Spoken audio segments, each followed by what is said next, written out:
installée sur une exploitation de 34 hectares de vignes sur le secteur de l'Entre-deux-Mers depuis 2016 avec mon père. Mon papa avait toute son exploitation en conventionnel et pour mon père c'était quand même évident que vu que j'étais la nouvelle génération qui arrivait sur l'exploitation, il fallait aussi partir sur des choses nouvelles. Le bio sur l'exploitation a commencé par une demande de la coopérative. Passer une partie de notre exploitation en bio, c'était quand même évident du fait que la coopérative avait lancé cet appel et avait également besoin de surface supplémentaires. La conversion bio, ici, elle s'est passée sur un engagement d'une dizaine d'hectares sur l'exploitation en blanc, sur l'ensemble de son parcellaire blanc, à la fois par l'accompagnement technique et aussi sur des stratégies de choix d'investissement de matériel et sur un diagnostic réalisé au départ sur l'exploitation pour retrouver, je dirais, la meilleure organisation pendant cette conversion. Donc Angélique a bénéficié d'une rémunération de 15% supplémentaire de ses apports pendant la durée de conversion.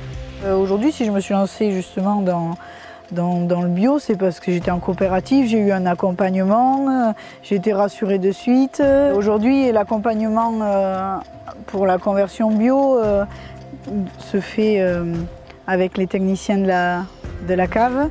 Quand on a une question ou un besoin, on les appelle, ils y répondent, ils se déplacent sur nos vignobles. Au printemps 2021, la pression sanitaire était très forte, très importante en particulier vis-à-vis du milieu. Et on a aussi accompagné sur le terrain, de manière journalière, l'ensemble de nos adhérents par des visites parcellaires, par du contrôle sanitaire sur les parcelles et qui permettait aussi de réagir très rapidement en termes de protection. Aujourd'hui, la coopérative a mis en place depuis 3 ans, depuis 3 campagnes, des mesures de vigueur qui se font sur un stade relativement précis qui est le stade de fermeture de grappe au niveau de la vigne et qui nous permettent d'évaluer sur une partie du parcellaire de la cave, je dirais, l'état général du vignoble. L'objectif de réaliser les mesures de vigueur est en lien aujourd'hui à l'adaptation du programme de fertilisation pour des raisons économiques et des raisons environnementales. Aujourd'hui, nous réalisons des mesures par avion qui se réalisent début juillet avec une caméra très spécifique qui nous permettent d'évaluer la quantité de végétation à ce moment-là. La coopérative mutualise aussi des essais